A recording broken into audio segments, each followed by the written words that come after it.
Assalamualaikum warahmatullahi wabarakatuh. Di sini kami dari kelompok 5 mata kuliah kewarganegaraan ingin membahas tentang korupsi yang terjadi di Indonesia dan upaya penanganannya. Di sini ada saya Eris Ismana. Ada saya Satria. Kita bakal bahas bareng-bareng nih tentang korupsi terutama di Indonesia ya.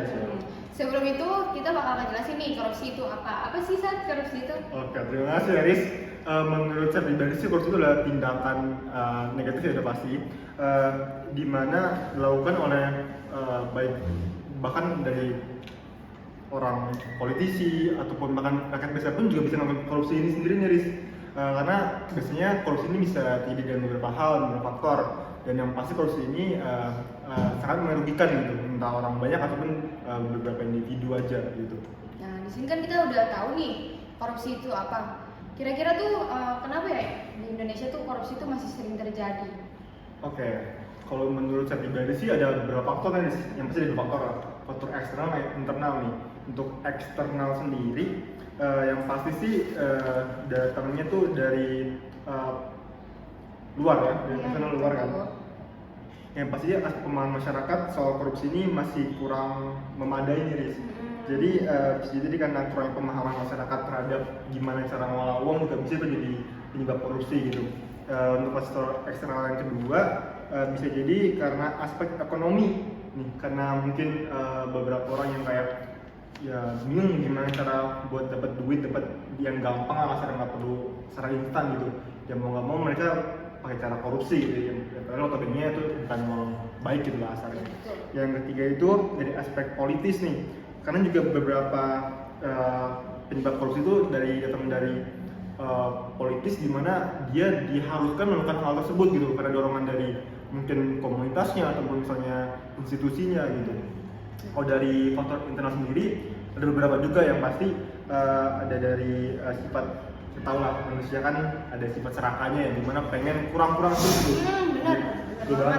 Nah, jadi makanya banyak manusia yang gara-gara sifat tersebut jadinya pengen ya mau uang gampang ya korupsi aja gitu dasarnya.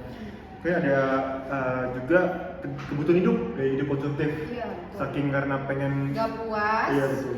Pengen kelihatan keren terus, pengen beli belanja terus, butuh outfit yang keren-keren, duitnya nggak ada kasarnya, jadi dia mau ngomong ya korupsi gitu. Mungkin yang terakhir juga karena dia punya jabatan tinggi, Riz. Jadi dia merasa kayak, oh gue pengen jabatan tinggi, kayaknya gue bisa apa ya, nyelenein. Jadi kayak mungkin nggak menyalahgunakan betul. Jadi nggak harusnya itu bukan hal yang itu yang harus dilakukan, tapi dia lakukan itu karena penyalahgunaan kekuasaan tersebut. Jadi kenapa di Indonesia ini sering terjadi korupsi mungkin ada dari luar dan dari dalam ya. Tergantung gimana pejabat kita nantinya gitu. Nah, kita udah ngomongin nih korupsi kenapa sih sering terjadi di Indonesia. Gimana sih caranya pemerintah nih untuk mengatasi korupsi ini? Kan nggak mungkin dibiarin begitu aja kan. Yang pasti di pemerintah sendiri udah banyak banget lembaga-lembaga yang ngurusin korupsi ya, mulai dari kayak KPK kita tahu, terus juga lembaga polisian, kejaksaan dan lembaga-lembaga lainnya yang pasti udah disiapin nih pemerintah untuk mengurangi paling tidak, karena bahkan di negara Amerika pun ada korupsi gitu, maksudnya ya mungkin apalagi Indonesia gitu kan. Iya. Jadi kita udah ngebahas nih apa aja yang dilakukan sama pemerintah. Ada nggak sih undang-undang tersendiri yang ngebahas tentang korupsi tersebut itu? Oke, buat undang-undang sendiri sih yang gue tau ada beberapa nih yang sering banget disebutin juga.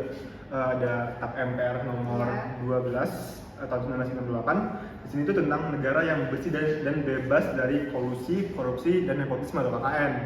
Kemudian juga ada Undang-Undang nomor 30 tahun 1998, di mana di sini itu tentang pembentukan dari lembaga KPK, Komisi Bersih Korupsi. Kemudian undang-undang terakhir itu tentang instruksi presiden nomor 5 tahun 2004 tentang percepatan pemberantasan korupsi. Itu ada beberapa undang-undang yang cukup terkenal lah membahas tentang korupsi. Nah di sini kan kita sebagai mahasiswa nih, kita juga nggak mau kan kedepannya korupsi ini bakal terjadi terus. Gimana sih kita sebagai kaula muda untuk mencegah korupsi ini terjadi terus-menerus di Indonesia? Yang pasti sih kita sebagai mahasiswa ya kita sendiri dari sendiri nih, kita harus tahu bahwa korupsi itu adalah hal yang salah, maksudnya ya nggak baik apalagi buat dilakukan gitu. Dan untuk kita sendiri, mungkin kalau misalnya kita nemuin ya, kalau misalnya ngelihat atau misalnya tahu, bahkan teman kita sendiri misalnya ternyata ngelakuin korupsi walaupun dalam skala kecil gitu ya. Ya paling tidak kita sebagai mahasiswa menegurnya, ngasih tahu kalau ini nggak boleh, itu nggak boleh, karena ya kita nggak bisa pungkiri dan hal kecilnya kadang bisa berimpact besar gitu. Dan yang pasti sih sebagai mahasiswa jadi individu yang cerdas juga harus bisa mungkin mengkritisi dengan cara baik gitu ya. Misalnya kita mungkin bisa turun dengan memberikan aspirasi kita, nggak harus demo, tapi mungkin dengan cara kita nyebar gimana cara mengatur keuangan yang baik juga bisa itu mencegah korupsi, dan terus juga membantu sharing ke orang-orang tentang bahaya korupsi gimana buat negara, buat orang banyak, buat ekonomi, buat masyarakat gitu kan. Mungkin itu sih yang edukasi sih ya. Betul banget. Jadi dan pemahaman diri sendiri sih yang pasti sih. Jadi sebenarnya sih kalau misalkan korupsi, terus kita sebagai kaula muda sih dari hal kecil dulu kita perhatikan, baru hal besar yang kita perhatikan dulu, karena dari hal kecil bisa berdampak besar juga. Betul, ya. Betul. Gini aja ya kayaknya ya. Mungkin itu pembahasannya udah agak lumayan jauh. Karena kalau bahas korupsi ini luas banget ya. Iya, luas mungkin banget. Kalau berapa menit nggak mungkin. Nggak mungkin.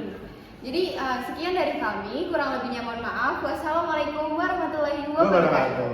Terima kasih.